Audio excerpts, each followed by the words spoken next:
एक व्यापारी था जो शिव का अनन्य भक्त था। उसके पास धन धान्य किसी भी चीज की कमी नहीं थी, लेकिन उसको पुत्र नहीं था और वह इसी कामना को लेकर रोज शिवजी के मंदिर जाकर दीपक जलाता था।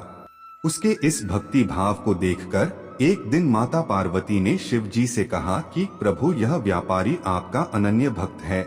यदि इसको किसी बात का कष्ट है तो आपको उसे अवश्य दूर करना चाहिए। शिव जी बोले कि हे पार्वती, इस व्यापारी के पास पुत्र नहीं है, यह इसी से दुखी रहता है। माता पार्वती कहती हैं कि हे प्रभु, कृपा करके इसे पुत्र का वरदान दीजिए। तब भोलेनाथ ने कहा कि हे पार्वती, व्यापारी के भाग्य में पुत्र का योग नहीं है। ऐसे में अगर इसे पुत्र प्राप्ति का वरदान मिल भी गया तो वह केवल 12 वर्ष की आयु तक ही जीवित रहेगा। यह सुनने के बाद भी माता पार्वती ने कहा कि हे प्रभु, आपको इस व्यापारी को पुत्र का वर देना ही होगा, अन्यथा भक्त क्यों आपकी सेवा पूजा करेंगे। माता के बार बार कहने से भोलेनाथ ने व्यापारी को पुत्र का वरदान दिया, लेकिन यह भी कहा कि वह केवल 12 वर्ष तक ही जीवित रहेगा। व्यापारी यह सारी बातें सुन रहा था, इसलिए उसे न तो खुशी हुई और न ही दुख। वह पहले की ही तरह भोलेनाथ की पूजा अर्चना करता रहा।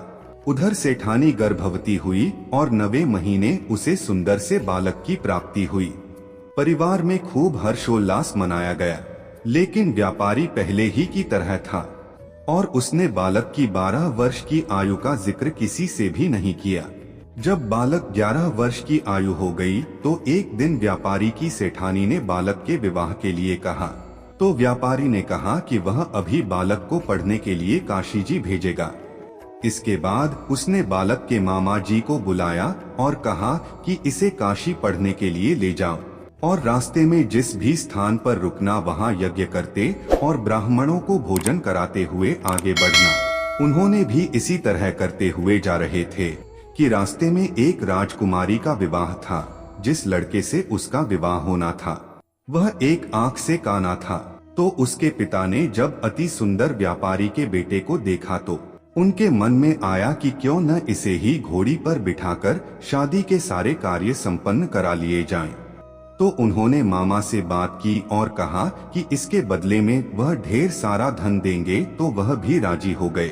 इसके बाद व्यापारी का बेटा विवाह की बेदी पर बैठा और जब विवाह कार्य संपन्न हो गए तो जाने से पहले उसने राजकुमारी की चुनरी के पल्लू पर लिखा कि तेरा विवाह तो मेरे साथ हुआ, लेकिन जिस राजकुमार के साथ भेजेंगे वह तो एक आंख का काना है। इसके बाद वह अपने मामा के साथ काशी के लिए चला गया। उधर जब राजकुमार ने अपनी चुनरी पर यह लिखा हुआ पाया तो उसने राजकुमार के साथ जाने से मना कर दिया। तो राजा ने भी अपनी पुत्री को बारात के साथ विदा नहीं किया। बारात वापस लौट गई। उधर मामा और भांजे काशी जी पहुंच गए थे। एक दिन जब मामा ने यज्ञ रचा रखा था और भांजा बहुत देर तक बाहर नहीं आया तो मामा ने अंदर जाकर देखा तो भांजे के प्राण निकल चुके थे। वह बहुत परेशान हुए, लेकिन सोचा कि अभी रोना पीटना मचाया तो ब्राह्मण चले जाएंगे और यज्ञ का कार्य अधूरा रह जाएगा। जब यज्ञ संपन्न हुआ तो मामा ने रोना पीटना शुरू किया। उसी समय शिव पार्वती उधर से जा रहे थे तो माता पार्वती ने शिव से कहा कि हे प्रभु, कौन रो रहा है इतना। तभी उन्हें पता चलता है कि यह तो भोलेनाथ के आशीर्वाद से जन्मा व्यापारी का पुत्र है।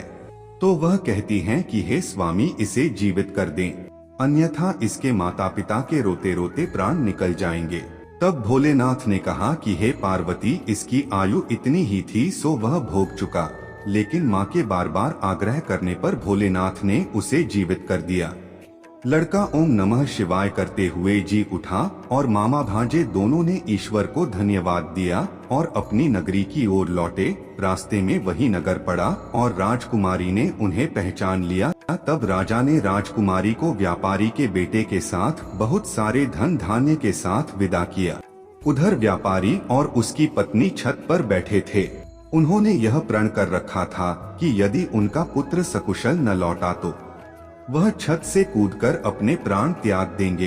तभी लड़के के मामा ने आकर व्यापारी के बेटे और बहू के आने का समाचार सुनाया, लेकिन वे नहीं माने तो मामा ने शपथ पूर्वक कहा। तब तो दोनों को विश्वास हो गया और दोनों ने अपने बेटे बहू का स्वागत किया।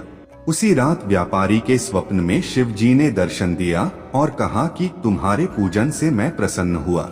इसी प्रकार जो भी व्यक्ति इस कथा को पढ़ेगा या सुनेगा उसके समस्त दुख दूर हो जाएंगे और सभी मनोकामनाओं की पूर्ति होगी।